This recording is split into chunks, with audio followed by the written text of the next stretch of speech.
আসসালামু আলাইকুম। এখন শুনবেন সংবাদ শিরোনাম।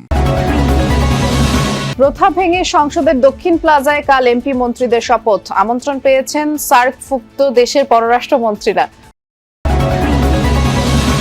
আপাতত গুলশানের ভাড়া বাসাতেই থাকবেন নতুন প্রধানমন্ত্রী।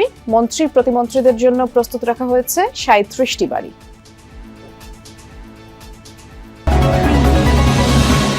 নতুন সরকারের সামনে দুর্বল আর্থিক খাত টেনে তোলার চ্যালেঞ্জ। খেলাপি ঋণ ব্যবস্থাপনা ও পুঁজিবাজারে নজর দেওয়ার তাগিদ। সংস্কার কার্যক্রম অব্যাহত রাখার পরামর্শ। পিরোজপুরে ধানের শীর্ষে নির্বাচন পরিচালনা কমিটির উপজেলা সভাপতি সহ ২ জনকে কুপিয়ে জখম। গাইবান্ধায় যুবদল নেতার উপর হামলা, আঙ্গুল বিচ্ছিন্ন। আসসালামু আলাইকুম। এতক্ষণ শুনছিলেন সংবাদ শিরোনাম, এখন শুনবেন বিস্তারিত। ত্রয়োদশ জাতীয় সংসদ নির্বাচনের ফলাফলে নিরঙ্কুশ সংখ্যাগরিষ্ঠ দল হিসেবে সরকার গঠন করতে যাচ্ছে বিএনপি নেতৃত্বাধীন জোট। চিরাচরিত প্রথা ভেঙে এই প্রথমবারের মতো নতুন প্রধানমন্ত্রী ও মন্ত্রীদের শপথ হতে যাচ্ছে সংসদের দক্ষিণ প্লাজায়। মঙ্গলবার বিকেল ৪টায় শপথ পড়াবেন রাষ্ট্রপতি মোহাম্মদ শাহাবুদ্দিন।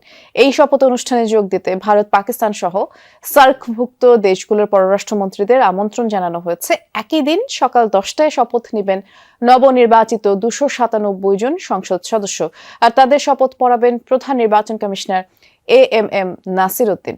আর সবশেষ সংসদের স্পিকার ও কারাগারে থাকা ডেপুটি স্পিকারের অনুপস্থিতিতে এই সংবিধান অনুযায়ী শপথ পড়াবেন সিইসি।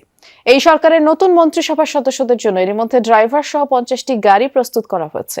শপথ অনুষ্ঠানের সকল প্রস্তুতি শেষ করেছে মন্ত্রিপরিষদ বিভাগ ও সংসদ সচিবালয়। আইন শৃঙ্খলা বাহিনীও সর্বোচ্চ নিরাপত্তা ব্যবস্থা নিয়েছে। ১.৫ বছরের বেশি সময় পরে আবারও প্রাণবন্ত হতে যাচ্ছে জাতীয় সংসদ। এই জাতীয় সংসদে শপথ অনুষ্ঠান অনুষ্ঠিত হবে। এমপিদের যে শপথ, সেটি আসলে জাতীয় সংসদের ভেতরে যে শপথ পাঠকক্ষ আছে সেখানে সেটি অনুষ্ঠিত হবে। সেখানে নানা ধরনের প্রস্তুতি একেবারে শেষ। কক্ষ প্রস্তুত এবং অন্যান্য প্রস্তুতির পাশাপাশি দাপ্তরিক যে বিষয়গুলো আছে, শপথ বাক্য এবং রেজিস্টার বুকের যে বিষয়টি, সেটি সব ধরনের প্রস্তুতি আসলে এই মুহূর্তে শেষ। আমরা সকাল থেকে দেখছি যে এখানে সংসদ ভবনের দক্ষিণ প্লাজায় একটি ব্যাপক কর্মযজ্ঞ চলছে। এখানে dog squad, metal detector, army এবং র্যাবের সদস্যরা সকাল থেকে এখানে নানা ধরনের তারা কর্মযজ্ঞ চালিয়েছেন। পাশাপাশি পুরো মাঠ পরিচ্ছন্ন করবার যে বিষয়টি, সেটি আসলে করে ফেলা হয়েছে। এবং সামনে যে জায়গায় মঞ্চ তৈরি করা হবে, বসার জায়গা, ৩৫০০ অতিথি বসবার যে আয়োজন, সামগ্রিকভাবে সবই বলা চলে। প্রায় ২ দশক পর রাষ্ট্র ক্ষমতায় বাংলাদেশ জাতীয়তাবাদী দল বিএনপি। সরকার গঠনের প্রক্রিয়া এগোতেই এখন জোর আলোচনা। কোথায় থাকবেন নবনির্বাচিত সরকারের ভাবী প্রধানমন্ত্রী তারেক রহমান? গণপূর্ত অধিদপ্তর জানিয়েছে, নতুন করে প্রধানমন্ত্রী সরকারি বাসভবন নির্মাণের পরিকল্পনা প্রক্রিয়াধীন। আর সেটি বাস্তবায়নের আগ পর্যন্ত তারেক রহমান চাইলে রাষ্ট্রীয় অতিথি ভবন যমুনায় থাকতে পারবেন, কিন্তু সেটিও প্রস্তুত করতে মাসখানেক সময় লেগে যেতে পারে। ২৪-এর গণঅভ্যুত্থানের পর বদলে যায় দেশের রাজনৈতিক বাস্তবতা। সেদিন ছাত্র জনতার ক্ষোভের সাক্ষী হয়েছিল প্রধানমন্ত্রীর সরকারি এই বাসভবন, গণভবন। পরে সেটি রূপান্তরিত হয় জুলাই স্মৃতি জাদুঘরে। ফলে অনেকের জিজ্ঞাসা, নতুন প্রধানমন্ত্রী থাকবেন কোথায়? গৃহায়ন ও গণপূর্ত মন্ত্রণালয় বলছে, প্রধান উপদেষ্টার বাসভবন যমুনাকে প্রধানমন্ত্রীর সরকারি বাসভবন হিসেবে প্রস্তুত করা হতে পারে। এ বিষয়ে নির্দেশনা পেলে কাজ করবে তারা। যমুনাটা ওইভাবে সিকিউর করা আছে, যদি নির্দেশনা পাই তাহলে যমুনাকে আমরা খুব দ্রুততম সময়ের ভিতরে। সামষ্টিক অর্থনীতি স্থিতিশীলতা ফিরিয়ে আনার পাশাপাশি দায়িত্ব নিয়েই দুর্বল আর্থিক খাত টেনে তোলার চ্যালেঞ্জ মোকাবেলা করতে হবে নতুন সরকারকে। সুশাসন প্রতিষ্ঠায় এগিয়ে নিতে হবে চলমান সংস্কার কার্যক্রম, মনোযোগ দিতে হবে পাহাড় সমান খেলাপি ঋণ ব্যবস্থাপনায়। বিনিয়োগকারীদের আস্থা ফেরাতে শক্ত ভিত্তির উপর দাঁড় করাতে হবে পুঁজিবাজারকে।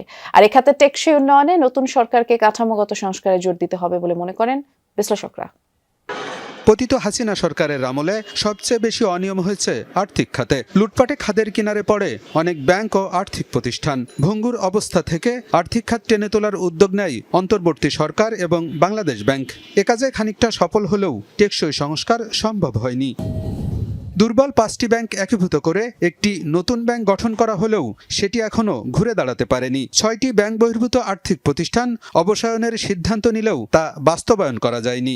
এর বাইরে আরও কিছু ব্যাংক এবং আর্থিক প্রতিষ্ঠান আছে যারা টিকে থাকার সক্ষমতা হারিয়েছে। এমন বাস্তবতায় মঙ্গলবার সরকার গঠন করতে যাচ্ছে বিএনপি।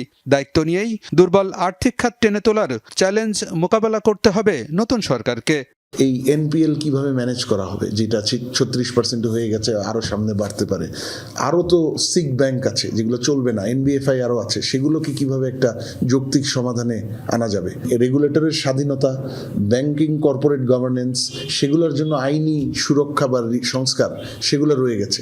সুতরাং সেইখানে একটা বড় অর্থনৈতিক সুশাসনের একটা বড় কাজ বাকি। দুর্দশা থেকে বের করে আনার জন্য আগামী পদক্ষেপগুলো কী হবে? আমরা কি আরও অ্যাসেট কোয়ালিটি রিভিউ করব? আর যদি এটা সিদ্ধান্ত হয় যে এটার অ্যাসেট কোয়ালিটি রিভিউ করার দরকার নাই, কাজে বর্তমানে যে তথ্যগুলি আছে এই তথ্যের ভিত্তিতে আপনি কোন দিকে যাবেন? বিকল্পগুলো কি আছে? অবসায়ন করবেন নাকি মার্জার করবেন নাকি অন্যান্য সরকারিকরণ করবেন? পিরোজপুর সদরে 2 বিএনপি নেতাকে কুপিয়ে আহত করেছে দুর্বৃত্তরা। গতরাত 11টার দিকে পাড়েরহাট বাসস্ট্যান্ড সংলগ্ন এলাকায় এই ঘটনা ঘটে। আহত মহিউদ্দিন মল্লিক নাসির উপজেলা বিএনপির সাবেক সভাপতি ও পিরোজপুর 1 আসনে ধানের শীষ প্রতীকের প্রার্থী সদর উপজেলা নির্বাচন পরিচালনা কমিটির সভাপতি ছিলেন। আর রিয়াজউদ্দিন মল্লিক নিপু শঙ্করপাশা ইউনিয়ন বিএনপির সাধারণ সম্পাদক। আহতরা জানান 8 থেকে 10টি মোটরসাইকেলে আসা দুর্বৃত্তরা তাদের উপর হামলা চালায়। এলোপাতাড়ি কুপিয়ে পালিয়ে যায় তারা। প্রথমে 2 জনকে উদ্ধার করে নেওয়া হয় সদর হাসপাতালে, পরে উন্নত চিকিৎসার জন্য রেফার করা হয় খুলনা মেডিকেলে। লিখিত অভিযোগ পেলে আইনগত ব্যবস্থা নেওয়া হবে বলে জানিয়েছে পুলিশ। এদিকে গাইবান্ধার পলাশবাড়িতে এক যুবদল নেতাকে কুপিয়ে জখম করেছে দুর্বৃত্তরা। তার হাতের একটি আঙুল বিচ্ছিন্ন হয়ে গেছে। আহত কাকন মিয়া উপজেলা যুবদলের সদস্য ও ইউনিয়ন যুবদলের সাংগঠনিক সম্পাদক। স্থানীয়রা জানায় গত রাতে জুনদহ বাজারে কাকনের উপর হামলা চালায় কয়েকজন। এলোপাতাড়ি কুপিয়ে গুরুতর জখম করে। এ সময় আশপাশের লোকজন এগিয়ে এলে পালিয়ে যায় হামলাকারীরা। কাকনকে রংপুরে মেডিকেলে ভর্তি করা হয়েছে। আর এই ঘটনায় বিএনপি ও যুবদলের স্থানীয় নেতারা জামায়াত শিবিরের নেতাকর্মীদের দায়ী করেছেন। তবে অভিযোগ অস্বীকার করেছেন জামায়াত ও শিবিরের নেতারা। হামলাকারীদের শনাক্ত করতে কাজ চলছে বলে জানিয়েছেন পলাশবাড়ী থানার ওসি। বরিশাল বিভাগের 21 আসনের 18টি পেয়েছে বিএনপি জোট। নির্বাচনের আগে নানা জল্পনা কল্পনা থাকলেও নির্বাচন শেষে জামায়াত ইসলামী প্রাপ্তি মাত্র 2টি আসন। আর ইসলামী আন্দোলন একমাত্র আসনটি পেয়েছে দক্ষিণাঞ্চল থেকে। বিএনপি মনে করে নির্বাচনের আগে দলের চেয়ারম্যানের বরিশাল সফর ভোটারদের মাঝে ইতিবাচক প্রভাব ফেলেছে। বিএনপির দুর্গ হিসেবে পরিচিত বরিশাল 1978-এ বিএনপি প্রতিষ্ঠার পরের বছর 79 নির্বাচনে দক্ষিণ অঞ্চল থেকে 11টি আসন পায় দলটি। 2001 সালে বেড়ে দাঁড়ায় 17-তে। 2008 সালে আওয়ামী লীগের কাছে পরাজয়ের পর এবারের নির্বাচনে আসনগুলো পুনরুদ্ধার করে বিএনপি। দক্ষিণ অঞ্চলের 21 আসনের মধ্যে